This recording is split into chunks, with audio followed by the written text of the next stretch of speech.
Ever feel like your words just disappear? Like you're talking, but no one's really hearing?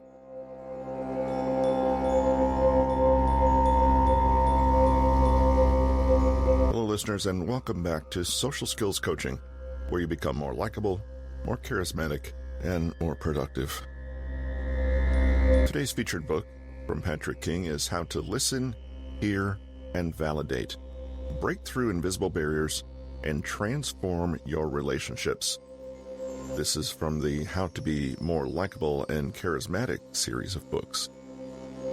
Today's episode is Chapter 3 from this book, entitled Invalidation and Self-Validation. We've talked at length on the podcast about validation and making people feel worthwhile and heard. What is invalidation? Well, that's doing or saying anything that makes the other person feel that their thoughts, emotions, or even their entire sense of self are wrong or unreasonable. And it's much easier to do, even on accident, than you might consider at first. We'll start off by developing a clear, workable definition of invalidation. We'll look at methods and processes to recognize invalidation when we are doing it.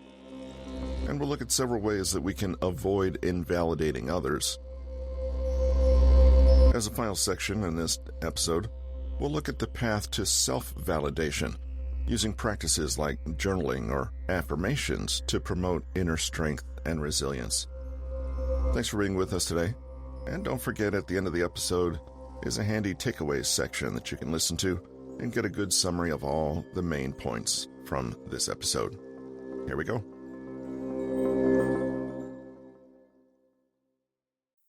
In speaking about validation, we've also inferred a little about its opposite. Not validating someone's experience, however, is seldom as blatant as, hey, your feelings suck, and you're not valid as a person. In fact, invalidation is often done purely by accident, even by people deliberately trying to help. When we're on the receiving end of invalidation, we may even feel bad without knowing why. After all, wasn't the other person just trying to do the right thing? Picture a group of friends who notice that one of them is acting weird lately, turning down invitations and generally being a bit off. It's Burrito Wednesday and everyone usually gets together for some food and a chat. But the one friend, let's call him James, bows out and says he's not into it. The group decides to assemble at James's house this Wednesday to cheer him up. While there, they can't help but ask what's wrong with him. James explains he's been a bit down and he's not up for socializing. He's upset about his recent breakup and is feeling like a bit of a failure in general right now. His friends, who think James is awesome, immediately jump in with encouragement. Don't say that about yourself. You're better off without her. A failure? Come on, man. It's not like you to say stuff like that. Chin up. They rally around him with praise and encouragement, despite James feeling more and more awkward. They decide to haul him out to a bar to get some drinks, to get his mind off things. The advice flows thick and fast. You need to hit the gym. You'll feel better in no time. You need to get back out there on the dating scene. You need more vitamin D, trust me. It's obvious that at the end of the evening, James feels just as bad as before, if not worse.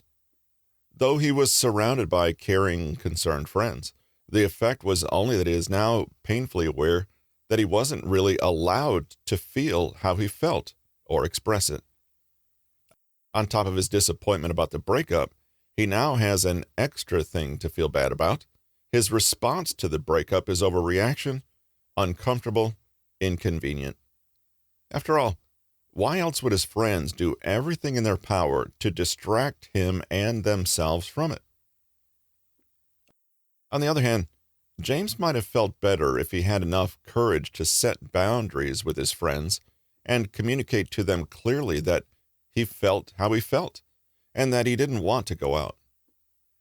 If he was able to more clearly accept his own negative feelings, he might have been firmer in expressing them to his friends.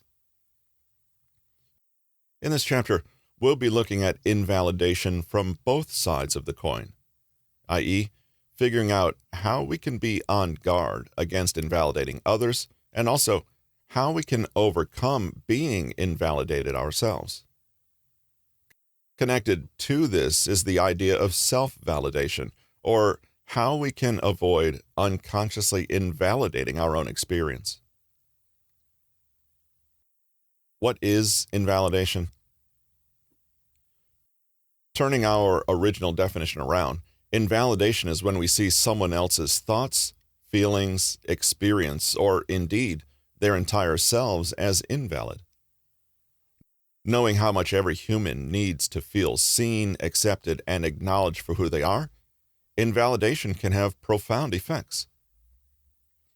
Invalidating someone gives them the sense that the experience they are having, the way they're feeling, their perspectives, beliefs, preferences, boundaries, and interpretations are somehow lacking. With invalidation, we somehow feel that we are unreasonable, nonsensical, unwanted, not right, or just not important. Everyone can be affected by invalidation, but children, who are still learning about who they are and how the world works, can be most profoundly impacted.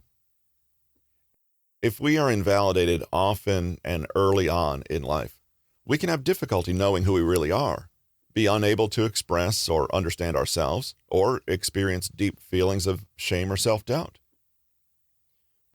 When other people reflect and accept us, we feel solid.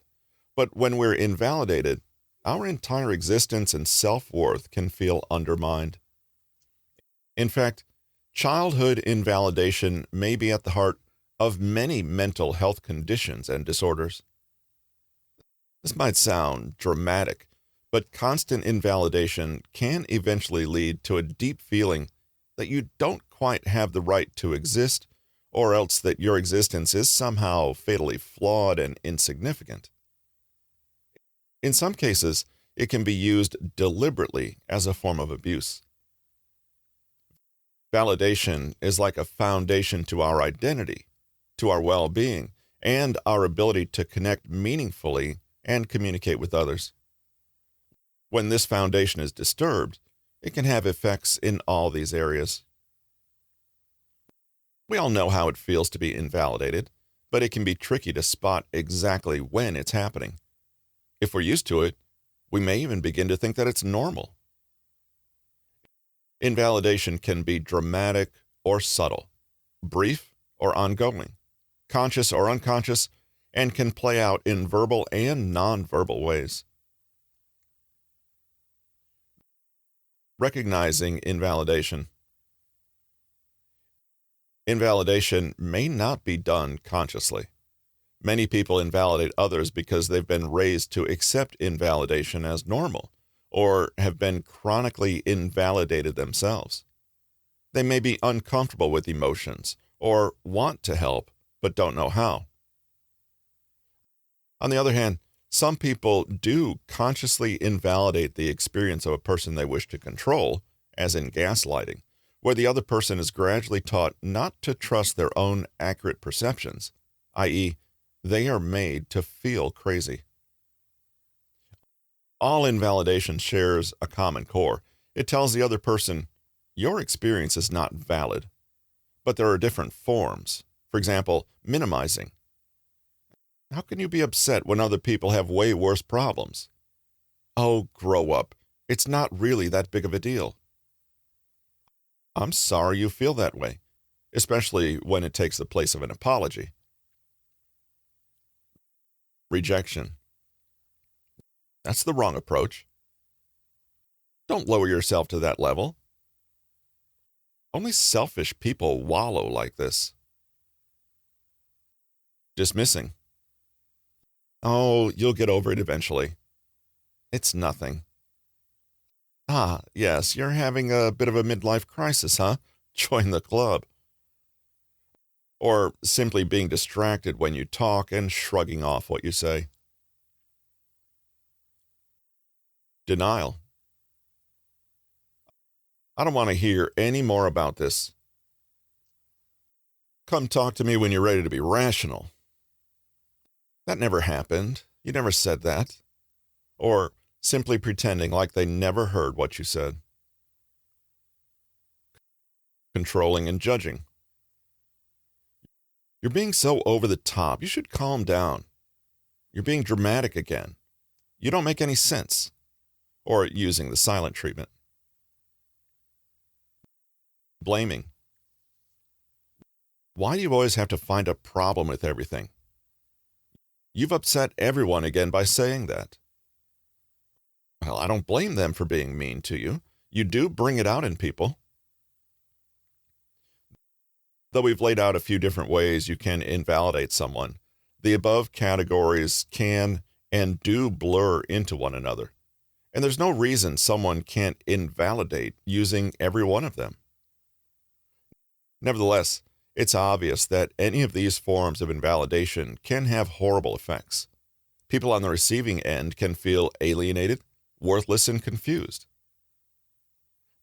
There are nonverbal ways to invalidate too. If you roll your eyes, keep getting distracted by something else, pick at your nails like you're bored, or offer any number of judgmental facial expressions, you don't have to say a word to send a message. Invalidation can create conflict in relationships and erode trust, intimacy, and communication. If you grow up in a household where your feelings are never seen, acknowledged, or accepted, then it's going to be very difficult to be an adult who knows what they feel, can express themselves, be vulnerable, or acknowledge the emotions of others. In other words, people who feel invalidated often go on to invalidate themselves and others. If you recognize some of the above in yourself, well done. It can be hard to acknowledge that we're not always doing our best to witness and support others. Sometimes our cultures or workplaces can encourage invalidating behavior. For example, parents are told to minimize their children's feelings to help them toughen up or teach them a lesson. Or workplaces may subtly punish honest expression and reward emotional bluntness. Being a good communicator.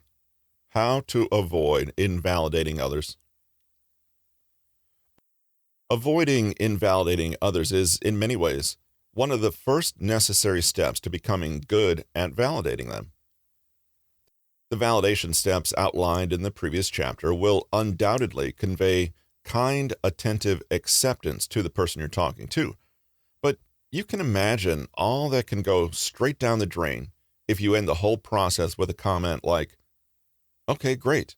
I'm glad you're done having your little breakdown now." Being a great communicator means being on guard for those times we might unconsciously invalidate others. Sadly, validation is not a skill people are taught directly, and we may have developed plenty of bad communication habits and assumptions that actually do quite a lot of harm when we engage with someone who's feeling vulnerable or distressed. For example, a new mother might be expressing her extreme distress in the weeks after childbirth and confide in a friend that she's having really dark thoughts. The friend, trying to reassure her, plays down the situation, but ends up invalidating her when she says something like, "That's just baby blues. Don't you worry, it'll pass. I promise." The new mother is left feeling just as bad as before, but silly or ashamed for even bringing it up. Or consider a doctor who's trying to put her nervous patient at ease by saying, "Don't worry, I've seen this all before, trust me, and it can be a lot worse than what you've got here." Instead of calming the patient, this comment makes him feel like his problem, as distressing as it is to him, isn't as important as other people's. Similarly, we can cause enormous damage by invalidating positive emotions too. Consider someone who laughs at his friend's childlike excitement at going to a theme park and playfully teases him for being over the top, not realizing that his friend never had the experience in childhood and that by telling him to calm down, He's made him feel ashamed for what could have been a positive moment. In none of the examples are the people necessarily bad communicators, and they certainly don't have bad intentions. Nevertheless, to master validation means paying more attention to how we might be invalidating others anyway. We've explored all the validating methods to actively try, but now let's consider in detail what not to do. Challenge 1. Undermining language. It's not what you say, it's the way that you say it. It's common to come across as invalidating when you assume that only the actual verbal content of your communication counts, but the way you speak and the nonverbal message you send is just as, if not more, important. Think about how much tone of voice can change the statement, "Why did you do that?" Posture, facial expression, tone, and gesture can change this statement from a gentle, curious inquiry to a full-blown accusation. It's obvious that if we want to avoid invalidating others, we should refrain from using outright hostile language, name-calling, or negative words that make others feel bad. But we can also communicate invalidation subtly. For example, by the indiscriminate use of the word "but." This tiny word has a way of canceling out any positive expression that comes before it and cementing the negative that comes after it. If you say, "That was great, but I'm wondering about page 2," the other person might only hear, "I'm unhappy about page 2." A good trick is to replace every "but" with "and," or simply cut it out entirely. "That was great. And I also had a few questions about page 2. Sounds better, doesn't it?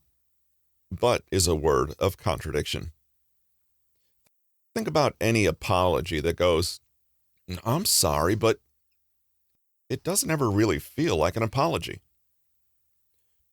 To be more validating, it's also a good idea to avoid confrontational language, like addressing the person with "you" statements. These can feel provocative and even aggressive. Try to avoid telling people what they think or feel, e.g., "You're just tired right now," even if you believe it's true. Eliminate words like should, must, have to, and so on. You're not interested in what someone should feel or do. It's far more useful to talk about what they actually feel or have done. In the same way, words like always, never, completely, etc. can feel extreme and shut down conversation. Use I statements to take responsibility for your own perspective and respect the other person's. There's a big difference between "you're confusing me" and "I'm confused." Avoid diagnosing someone, interpreting their actions, or explaining their experience to them. Share your own side and invite them to share theirs without accusation, judgment, or assumption. Challenge 2. Judgmental attitudes. Nobody likes to think they're judgmental. On the other hand, a judgment occurs anytime we look at something and appraise its value. Hardly something we can avoid in life. When someone is talking to you, it can be a knee-jerk reaction to rush in with your own opinions and value judgments. In fact, human beings do this almost as a default, and often in more subtle ways than they know. First, when hearing someone talk, try to let go of the idea that it's your job, or anyone's, to figure out who's to blame or decide on the right conclusion. For example, someone might be complaining to you about another person that insulted them, and you go into detective mode and try to see if an insult really was given, how bad it was, and how much of a right the person has to be offended. When we put ourselves in the position of moral judge, we instantly turn off the option for empathetic and open-minded listening. Fairy tales have villains and heroes. But most of the time, life doesn't. When people express themselves, they simply want to be heard rather than strictly to be agreed with or told they're actually wrong. Those in positions of relative power might assume that it's their job to frame the story they hear and decide which reactions and feelings are correct according to their own worldviews. This can be deeply invalidating for the person opening up and sharing. We also end up imparting judgment when we decide on the correct magnitude of feelings or actions. When you express, consciously or unconsciously, that someone's experience is too much or too little, you are invalidating them.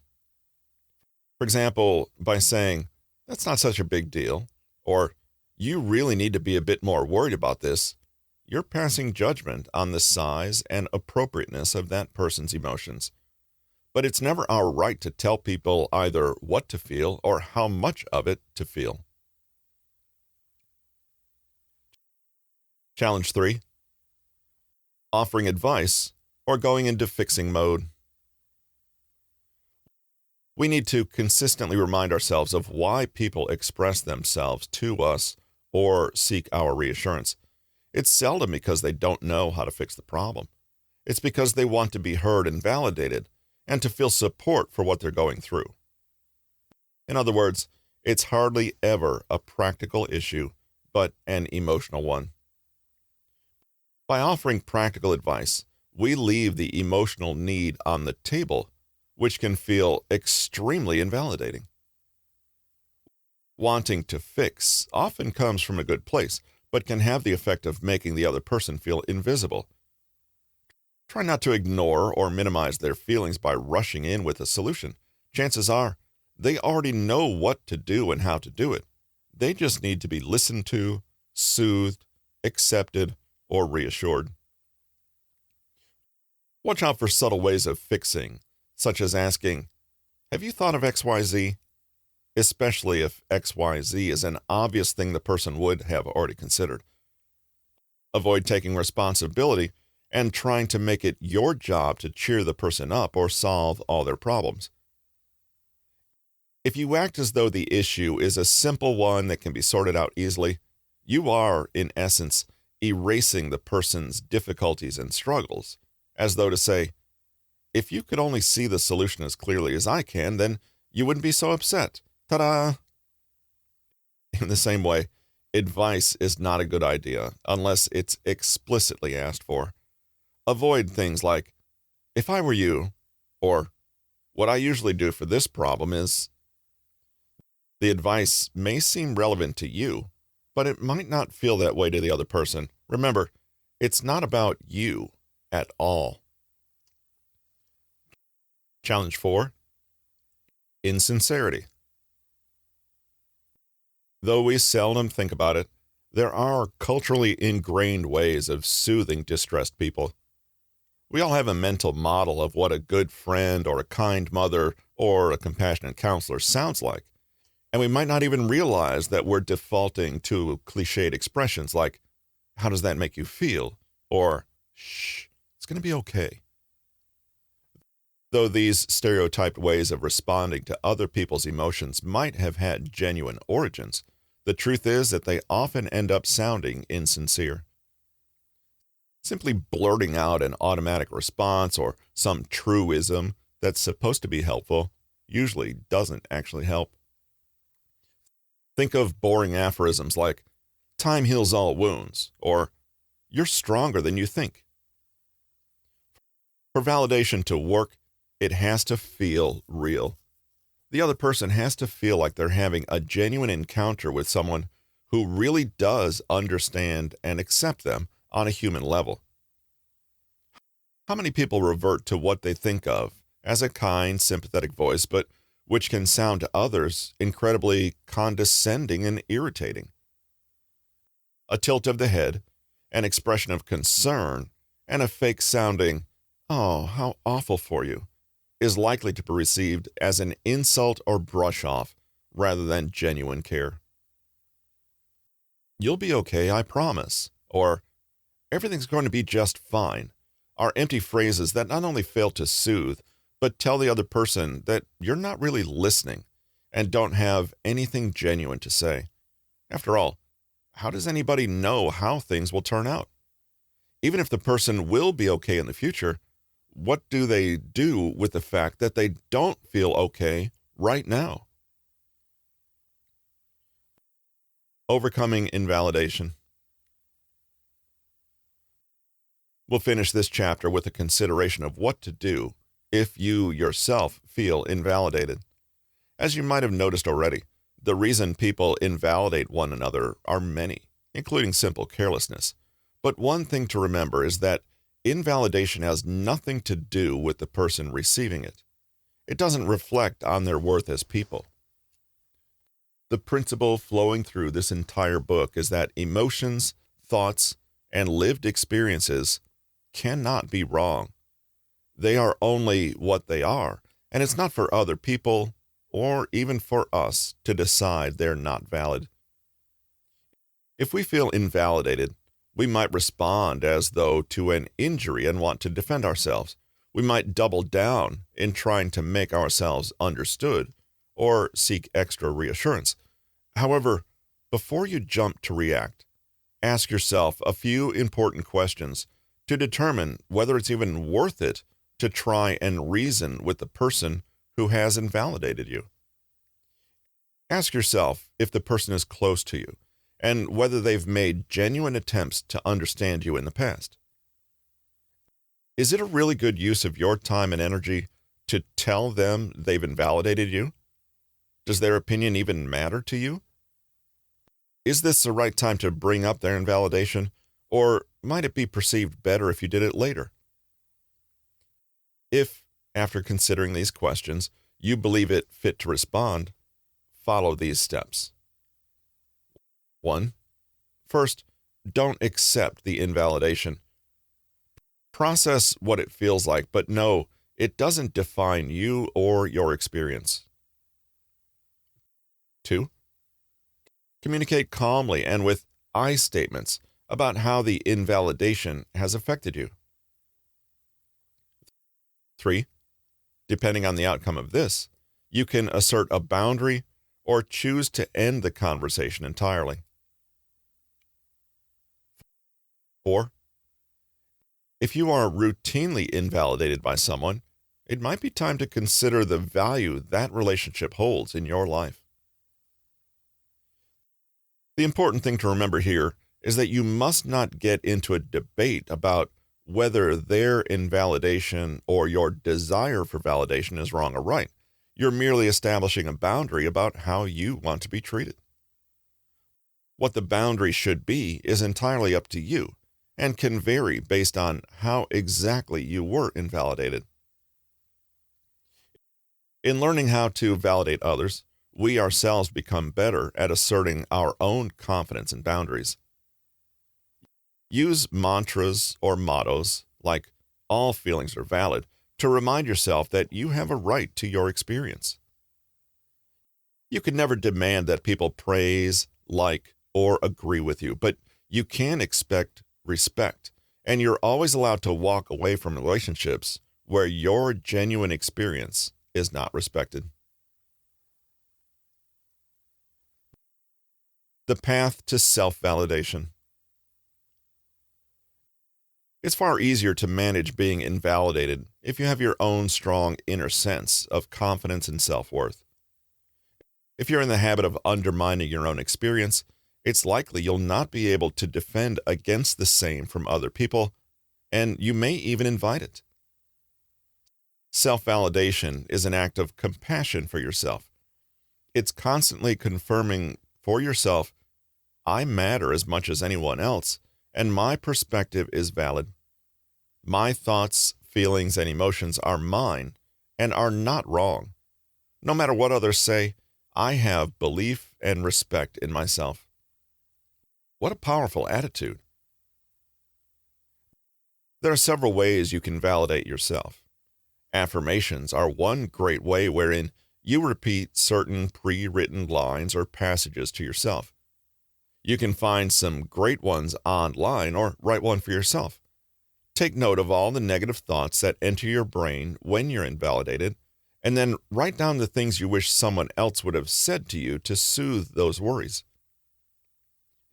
In addition to using affirmations, you can also maintain a daily journal where you practice gratitude and appreciate the good things you did on any particular day. This helps foster a third way to self-validate, which is practicing positive self-talk. When you cultivate this habit, you don't need to have a journal with you. You'll be able to reassure yourself amidst whatever issue you're facing. It's easy to gloss over our strengths and disproportionately focus on weaknesses, but this habit can be overcome with practice and discipline. You can also use Linehan's 6-step model for validation on yourself. Nothing in any of the steps necessitates another person carrying them out.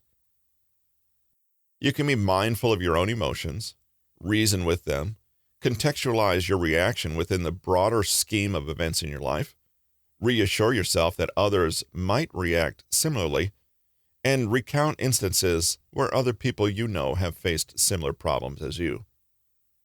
These not be friends or family, it can be anyone. Real maturity comes when we're able to tolerate disagreement and conflict, when we're able to see that people don't share our perspective, but can nevertheless value that difference and affirm its validity anyway, for ourselves and for others. Listening compassionately and with respect doesn't mean you'll automatically agree, but when you're confident and secure in your own self-worth, you may find that you seek out validation far less and are much more ready to offer it to others. Every human being has an emotional life and inner experience that is completely their own and which they are entitled to. When it comes to the validity of others and our own validity, we cannot help but support one when we support the other. In an argument, for example, two people who are secure in the validity of their own experience will be able to reach a resolution far quicker. They can both say to each other, "I can see what it's like to be you, and I'm glad you can see what it's like to be me. Neither of us is wrong. Even if we disagree, we're still valid people, and our experiences are still real, important, and deserving of respect." Can you imagine how difficult it would be to have a serious conflict if both people felt this way?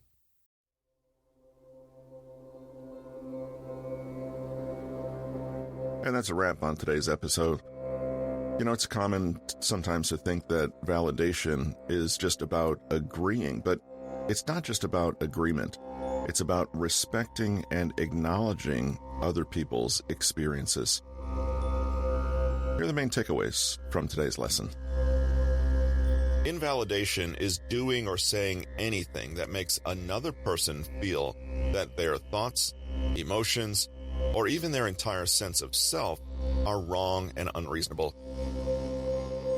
People who have been regularly invalidated during childhood develop severe mental and emotional issues in their adult life. They're at risk of developing mental health disorders, practicing invalidating behaviors themselves, having a weak sense of self, constantly doubting themselves, and so on. People who invalidate others generally do so for two reasons. First, they intend well, but simply don't know the best way to validate someone else, so they end up engaging in either minimizing, judging, or denying the other's issues. However, there's also another group of people who intentionally invalidate others, such as in the form of gaslighting. Here, people train others to doubt their own sense of perception about things by continuously invalidating them. Some of the most common ways in which we might invalidate others include using undermining language, having judgmental attitudes, trying to fix another person's problems when they just want to be heard, etc. Avoid using words like but by replacing them with and, while also being mindful of your tone while conversing. Don't exercise judgment, and remember that you're not being asked for a solution. The other person simply wants their thoughts to be heard. When someone invalidates you, it's essential to establish clear boundaries, especially if the other person is close to you. If not, you may simply choose to end the conversation and cease contact. But if they are close, you'll want to calmly use I statements to convey how the invalidation made you feel and set boundaries that establish how you want to be treated in the future. When another person doesn't give you the validation you wanted, practice self-validation. Use affirmations, journaling, practice positive self-talk, or you can even use Linehan's 6-step model by yourself. All of these practices help you become self-sufficient and less dependent on others to affirm your thoughts and emotions. We can put all these things into practice by embracing kindness, practicing empathy, and creating a culture where everyone feels seen and heard. As Helen Keller once said, "Alone we can do so little. Together we can do so much."